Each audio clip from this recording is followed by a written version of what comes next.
He's the 7th overall champion for the LaPorte's Slicers, but they're first to reach the top of the podium since 1994. Congratulations to Ashton Jackson.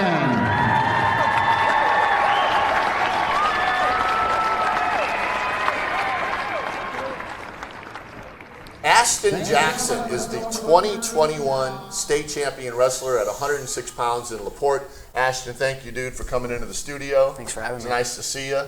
A state championship at LaPorte. We're going to get to all that. We're going to show you portions of his match in Indianapolis. But first of all, let's talk a little bit about your history. How do you first hear about wrestling? What age were you when you first heard about the sport of wrestling? Yeah, I mean, I was like around 5 years old, and the coaches would drop off flyers at the elementary school, and I remember bringing one home, showing my dad, like, hey, this is cool. You know, I saw a dude with huge muscles. I was like, I want to do that. And my dad wrestled in high school, so he was more than happy to take me. So I remember he brought me, and I just fell in love. And what kind of success did your dad have in high school? Was he good? He was a state qualifier as a junior, I believe. Okay, so he was right in the top of the mix. Yeah. So, and then what is it about the sport? You said you saw the magazine, you saw the Muscle Kit. Now you go out and you're wrestling somebody. You're in, a physical combat. What is it about that you like? Yeah, I mean, you get awarded for being able to beat someone up. Like, you're able to toss someone around and get applauded for it, so it's pretty fun. We like to beat Isaac Cheesem up in this class just for the fun of it. We don't film it or tell anybody about it, but we like that. I can see that.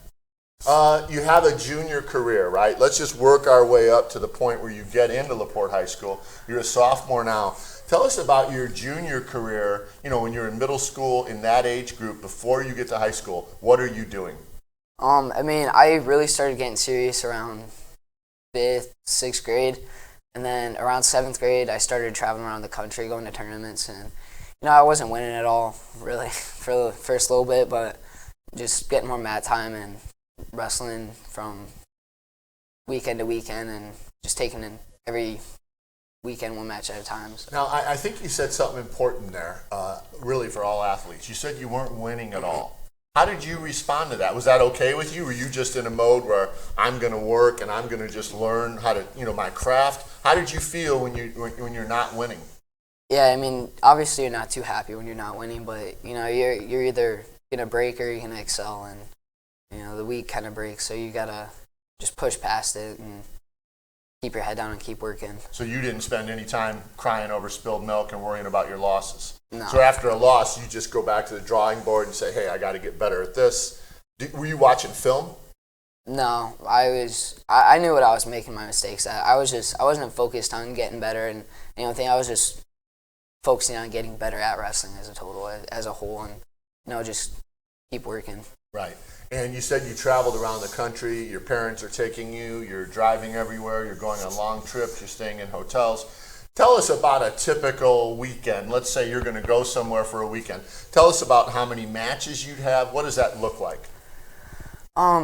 Typically you'd have anywhere from 5 to 10 matches a weekend at least, and you'd weigh in, and then you'd typically at night before weigh-ins, and then you'd wrestle the next day. And if you're doing individuals where it's just you're not with a team, you just go until you're out. And are you in a tournament type situation? Yeah. And if you lose, are you done, or is there a backdraw for the tournament? I mean, if you lose, you go into consolations. But okay. And then you had second day, second day was typically individuals. First day was normally team duels. So team duels, you have pool play, and then you go into brackets or pool A, B, C. So would you say it's fair to say you would get to wrestle at least 2 matches? Oh, at least, yeah. Even more? Yeah. Okay. Yeah, definitely. All right, so we're talking about you going around the country. That now we get into your family, your mom and dad. I know your mom. You tell me about your family, dude. Tell me about the support group for you that nobody sees. Yeah, I wouldn't be able to be where I'm at today without them. I mean, they're constantly. I mean, my parents are driving me around the country. They're supporting me, win or lose. They're there for me, and that's pretty awesome. I mean, I got my whole family, my grandparents, my brother, sister, even they're giving up a lot for me too, which I appreciate them for that. And just my whole support group, coaches, family, friends, they're all very supportive, and I couldn't be able to do it without them. And we have some remarks. We interviewed Coach Kustis and talked to him about you, and we're going to show those at the end of each segment. But talk about Coach a little bit. Your coaches at LaPorte High School, what have they taught you? I mean, they've just taught me to keep my head down and keep working. You know, you're never at the level you need to be. There's always another level you can climb to and climb higher, and you know, just be at that level. I mean, with Coach Brown, he's constantly pushing upon you to be your best and work your hardest, and so it's pretty awesome to have them in my corner. All right, when we come back, we are going to roll the tape on the championship match that Ashton won. We'll be back right after this. One of the big things that I noticed as he came in as a freshman with high expectations, and instead of looking down the road as to what he's doing, he was looking in the record books of LaPorte High School to try and get his name in there somehow. And he did a great job, and I believe he surpassed freshman records across the board, made it to the semi-state as a freshman. And from that, it was another level is where he went to. Hi, I'm Matt Wolford, president of the IHSAA Foundation, and we need your help. We need your help so the youth of our community can develop advanced leadership skills. We need your help giving high school administrators and coaches the instruction and insight they need to be better role models and teachers. To learn more or to make a tax-deductible contribution, go to IHSAAfoundation.org. You'll not only be contributing to the foundation of the IHSAA, you'll be contributing to the foundation of our community. All right, Don Varda back with Ashton Jackson. Ashton, the 2021 state champion at LaPorte High School in wrestling, 106-pound weight class. Ashton, let's talk about your bracket, okay? So you're in the state tournament, you're in a bracket. Did you have anybody on your road to that final, did you have anybody come up that had beaten you before that you were at least concerned about? I mean, I wasn't.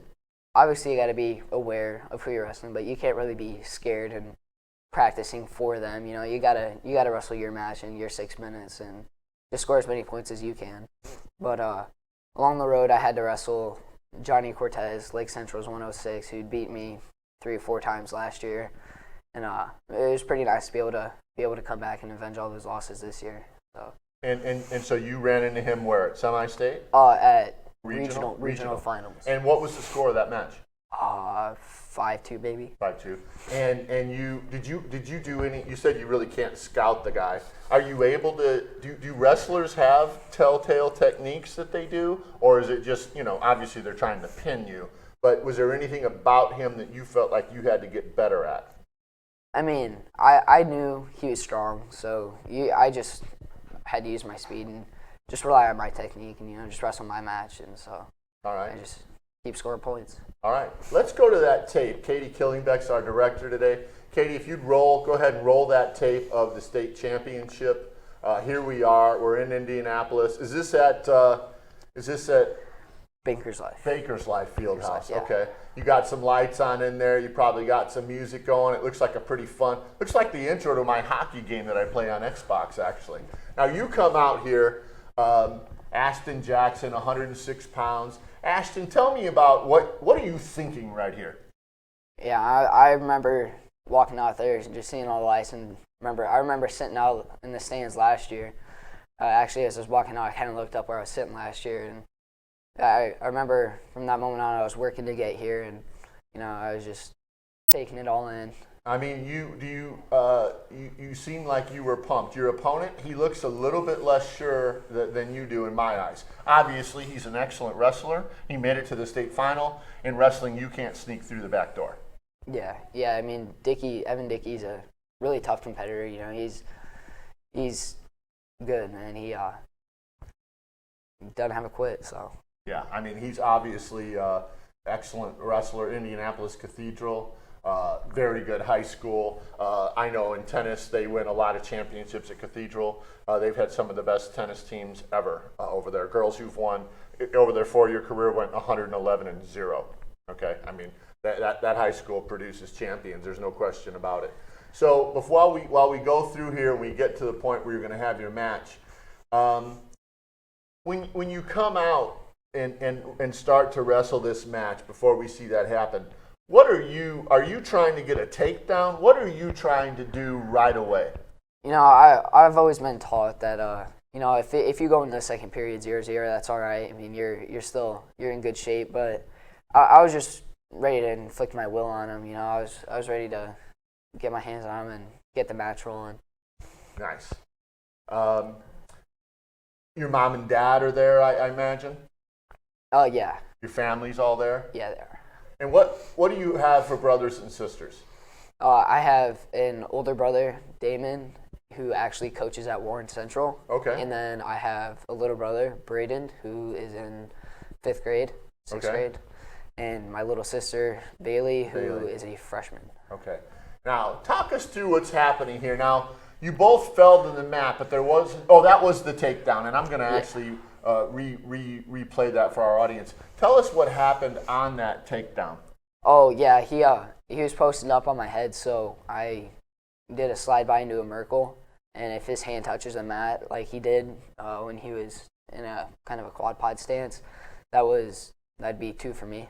Okay. 2 takedown. So that's interesting. Now you're using all this terminology that our audience isn't going to understand, a quad pod and all this stuff, but it is interesting though that you said that from that position, once his hand touched the mat, you got 2 points. Yeah. Okay. So you're up 2-0. Minute 10 left to go. Just kind of walk us through and tell us what's happening here. You're obviously, now you took him down again there. Why is that not a takedown? Because I started on top. Okay. He started on the bottom. Yeah. Do you feel like is there an advantage to that, or are there some wrestlers that are so good, even if they're on the bottom, they're tough? Yeah, I mean, it's kind of, I don't know, 50 or 70, 75, 25, I guess. I don't know how to really put that, but it's just kind of, your goal on bottom is to keep moving and get out and get a reversal at least or at most, and just keep moving. But your goal on top is to hold them down and go for a turn, get your back points, pin them. But now this is pretty physical here, dude. You're inverted horizontally, holding on to him.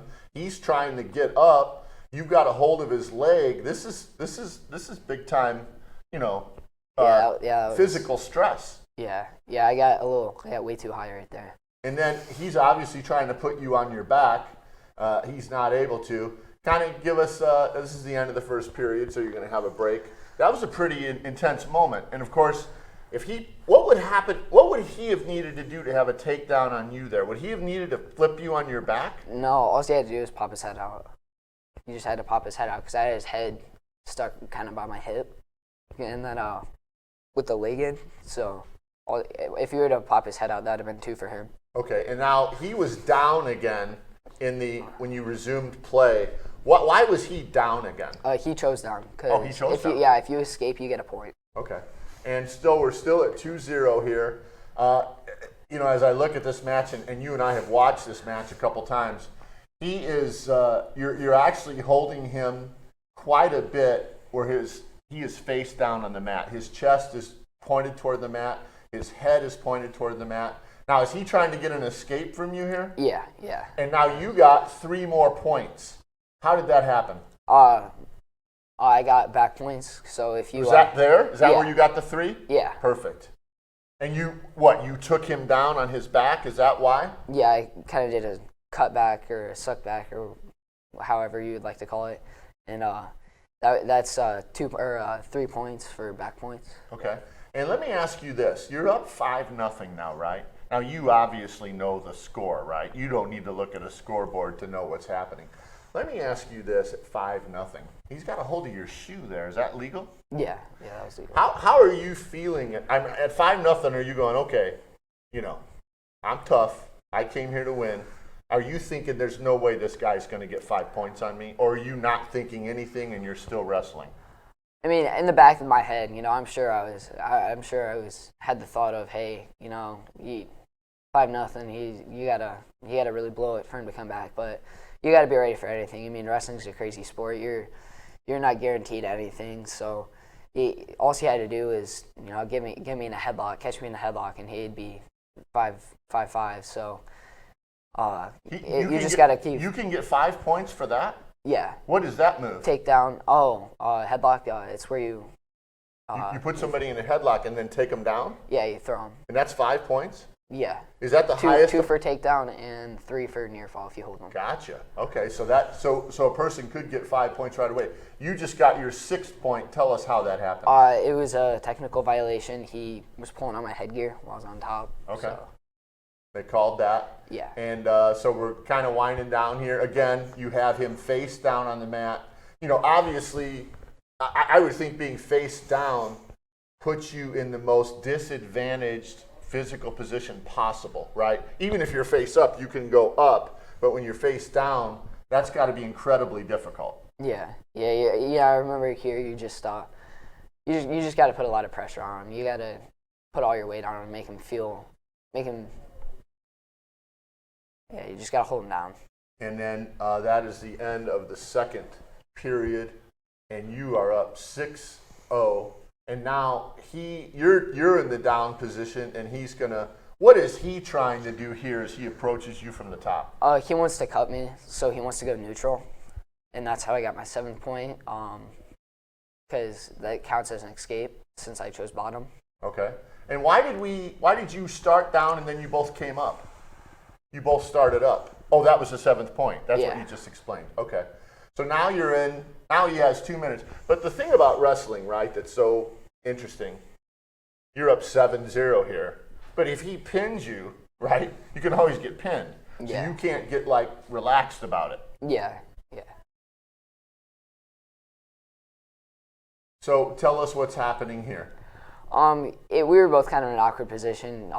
He had my leg in between his legs, so I was just trying to defend and get my hips out, and I don't know if that was potentially dangerous or blood time. Blood time, yeah. Yeah, and this was one of the most fascinating parts to me. You get cut here, right? Rocky IV. He's cut. You get cut and you walk off, and what I heard from the announcers was they had 5 minutes to repair that cut. Yeah. Have you been cut before? Yeah. All the time? Yeah, it happens. What was cut, your lip or your nose? My lip. Your lip. And what did they do to fix it? I think it's nothing hard to fix, you know. I believe they just rubbed it with some tissue, and then they may have put Vaseline on it, and then just went right back out there. And it just stops the bleeding? Yeah. Because you can't be bleeding while you're wrestling him, Yeah, right? yeah. And that timer they have, 4:20, 4:19, that's the 5-minute timer they have to fix your cut. Yeah. Now, they've already got it fixed. You got 1:21 left in the match. Obviously, if they can't repair the bleeding, then you lose the match, right? Yeah. Which would have been a major bummer, right? Yeah. You would have called in for a UCAN helicopter to repair that cut because you were not going to quit this match. Yeah. All right, what are you thinking here? You're 120 from becoming a state championship. Is anything going through your mind here that you can share with our audience? I mean, at this point, you know, I was a little ticked off by the blood time. You know, it was kind of annoying because I wanted to keep the pace of the match up. So I remember here with the 119, 120. Did he get a takedown there? Yeah. Okay, yeah, so is that 2 points? Yeah, that was 2 for him. There's just 2. Okay, so he was he had a hold of your leg, right? So he was in a good opportunity to actually score some points. Go ahead and tell us what's happening here. He cut me so that because he wasn't going to turn me on top, and he knew that pretty quick. So he. Why did the ref break that up? He didn't. The Evan Dickey actually cut me there because he knew he couldn't turn me on top. So his best option to score points was to try to go neutral and go something big. Okay, and why did the ref stop the play and put you both back in the middle of the match? Because we were on the edge, and we actually, I don't even believe he started. I believe we just kind of ran to the middle so that, you know, we centered up. Okay, so you were on the edge of the mat. Yeah. Okay, yeah. so here we are. You're 20 seconds away. You're up 8-2. Evan Dickey is certainly wrestling his heart out, trying to do anything he can do. Here, you know, trying to flip you over. You're pushing forward against him, so he's actually in a real difficult position because he's moving backwards and he's trying to flip you forward. Yeah. It was definitely. It was pretty physical. Now, that's my favorite part of the whole match, dude. You run over. Katie, you could come back to us. You run over and you actually jump up and hug both your coaches, dude, in what I see as an absolute show of respect, and just absolute euphoria. Tell our audience how happy you were at that moment. Yeah, I mean, I've been working for that my whole life, so I mean, we're not done yet, but I mean, it was a pretty big feat for a sophomore, but you know, I'm still working to get another one. The one thing that I noticed in the whole state tournament, he only gave up 3 individual points out of 4 matches. So I think stingy is the word that we like to use, because he was not giving up points, and he was out there scoring and doing what he needed to do. And by mentioning staying in good position, he's not allowing the other opponent to score points or to get in a position to score points. And that was something to see throughout the tournament. He was lights out. That was the best he's wrestled ever since. It's 2 p.m. Saturday afternoon. You have 2 choices. Option 1, take 2 nanoseconds to reach over and put on your seatbelt. Or option 2, decide it's too much work for a Saturday and don't put on your seatbelt. As the seatbelt alarm continues to sing the song of its people, you roll your eyes. You're just going down the block, you'll be fine. You take a turn to the left, and that's when you see it. Just wear your seatbelt. It's an easy way to save your own life. The Indiana Criminal Justice Institute wants to remind you that choices matter. Click it to live it. Tom Varda back with Ashton Jackson. Ashton's the 2021 state champion from LaPorte in the 106-pound weight class. Ashton, do you know who's the wrestler before you? When had LaPorte won state? What year was LaPorte a state champion before you won it? Matt Graham of 1994, I believe. Okay, so 1994. So yeah. So that's quite a bit of a long time. So you came back and did that. That's fantastic. Now let me ask you this: you're very competitive. You win that match. When you went home that night, you know, you drive home, you get back home. The next couple days go by. Did you reflect on it at all? Did you think about it all, or were you like, okay, that's off my list, I'm done, I'm going back? Where were you at mentally after you win the state championship? Yeah, I mean, after, I had a good day or two of, hey, this is pretty cool, but I went back to practice that Monday. I mean, there's more work to be done. You know, I won state, but you haven't won it all yet, so. Where do you get that work ethic from and that edge? You're a competitor. You're going to fight till the end. Where did that come from? I don't know, honestly. You're just born with it? Yeah. Good genes from your mom and dad? Apparently. Yeah, that's crazy. Dude, you've been honored in this community. At LaPorte High School, they had a parade for you, walked you around the hallway. The halls were filled. The kids were cheering. You've been, to the mayor's office. You've been to the city council. You've been showcased in our community. What does that mean to you? Yeah, it's pretty awesome to be able to be pretty okay in our community like that. I mean, just to be recognized like that's pretty cool. To be something in the community. It was pretty awesome to have that LaPorte Pride behind you. Yeah, and it's also nice for you to have that in the history books. Yeah. Nobody can ever take that away from you. Now let's talk about the future. I know you're not satisfied yet. You want more. Yeah. You're going to be a junior next year. What weight will you stay at 106, or will you move up a weight class? Yeah, I'm definitely not going to be a 106. I'll more than likely be a 113 pounder next year. 113. And is that just because you're growing, your bones are getting bigger, you're getting more muscle mass? Yeah. Talk about weightlifting. Are you doing a lot of weightlifting? Yeah, I do as much weightlifting as I can. That mixes in with wrestling. So I've just been focused on this off season, just getting better at wrestling. And what are you doing now? How much do you weigh today? Do you know? Anywhere around 120. 120. Okay, so you're going to even have to lose weight to get to 113. Oh yeah. And a couple of my best friends were state champions at Michigan City. Joe, Dave Lilovich, Purdue wrestlers, full rides, really good wrestlers. And I remember during wrestling day, because we'd have basketball practice, they're walking around with a spit bucket, and they're spitting in that bucket, and they're trying to probably lose a pound or so, right? You see all these guys. Let's talk about that right now. So let's say you weigh 120 right now, and you need to get down to 113 pounds. And let's say I know you would gradually start knocking that off. How long would it take you to lose that 7 pounds? And what would you do to lose it? Typically I would start the week of and get down slowly, watch your liquids and fluid intake. Your water weight is a lot, so typically you can lose 5-6 pounds of water weight. So you're not going to eat a lot of sodium, right? You're not eating potato chips and filling your body up. Yeah, that's like off limit. That's off limits. Yeah, you know. What? Name a couple of the things that would be off limits. Any sodas. You're not having sugar. You're not drinking pop. I don't drink coffee during season. No coffee. What foods are you eating? What are you eating for dinner? A lot of chicken. Okay. Chicken's really good for you. So lots of And chicken. you can eat green beans and superfoods like that? Do you Yeah. eat that or not? No. You just eat chicken? Yeah, most of the time. Yeah, it sounds pretty boring, but I mean, if that's what you got to do. What are you drinking? Water? Yeah. You're not having anything else besides water? Yeah, I mean, water's Pedialyte. So. Pedialyte. And so how long would it take you, just in a, not in a, oh my God, I got to lose 7 pounds by tomorrow, in a natural progression of normal dieting, you're lifting, you're working out, you're running, how long would it take you to lose 7 pounds? I mean, if I really had to push it, 2-3 days at the max. 2 to 3 days. Well, tell us about your physical working out, right? I got all these football players and stuff in my class that are lifting weights all year.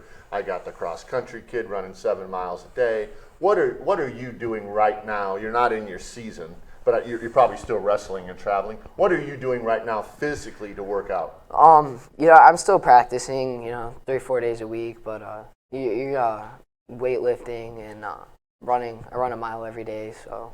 So you're not doing all much, that. not much, not running much, but just something to keep your gas tank up. Now, I know one of our friends in the tennis community. He's 13 years old. He's ranked number 2 in the 14s in the United States. And his dad, his name's David Filer, his dad is always looking for him to play somebody better than him. Is that the same thing do you try to find wrestlers that are better than you? Yeah. Is that hard to do? I mean, no, not. I mean, you're never really the best ever around the world. There's always bigger, better kids than you. So. Now, when you're wrestling somebody, is he heavier than you? Would you wrestle a guy that let's say you weighed 113 and you wanted to practice this summer? Would you wrestle a guy that weighed 120 just for that thing, or do you always wrestle somebody who weighs what you weigh?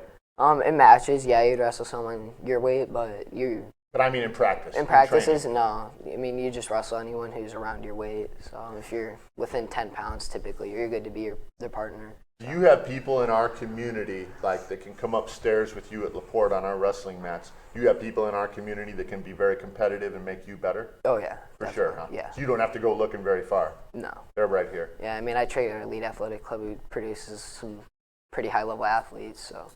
All right, last question for you. So 2019, our tennis team goes 22-0. First time in 41 years, girls tennis team wins undefeated season. I asked my girls to write a letter of gratitude, their mom, their teacher, their trainer, their coach, to somebody who you really felt made that possible. If I were to ask you to write that letter, who would you write that letter to? I'm not sure. I mean, I'd be writing a lot of letters because everyone plays a role in it. I mean, there's not one person that helped out. Everyone had a pretty equal hand in it. I mean, whether it be getting me there or just the support behind it. I mean, I mentioned that before, but the support really, I really wouldn't be able to do it without them. So yeah, my whole family. And I think I think the public doesn't always see that, and I'm glad you're saying that, and I'm glad you have, you're humble. I know you're a tough kid. I like the arrogance. I mean, when you walked out there, dude, if I would have taken a poll with 100 people and said, who's going to win that match, I'm betting you 97 of them said you were going to win it. You know what I mean? Because you looked like you came there to do business, which I thought was really cool.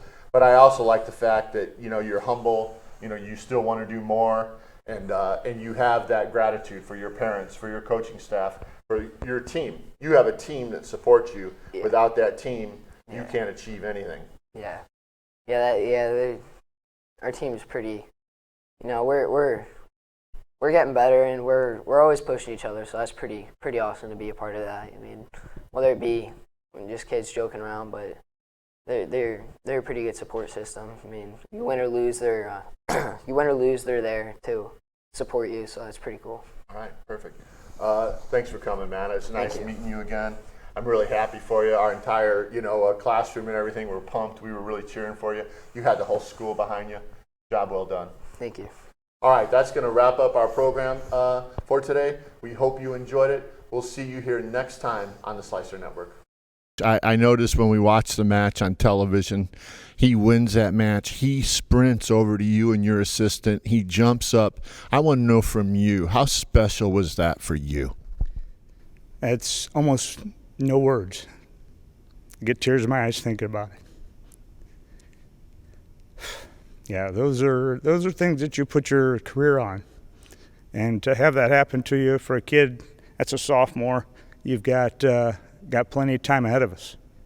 But those are things you hang your hat on. High school, just a sophomore. He's the 7th overall champion for the LaPorte's Slicers, but they're first to reach the top of the podium since 1994. Congratulations to Ashton Jackson.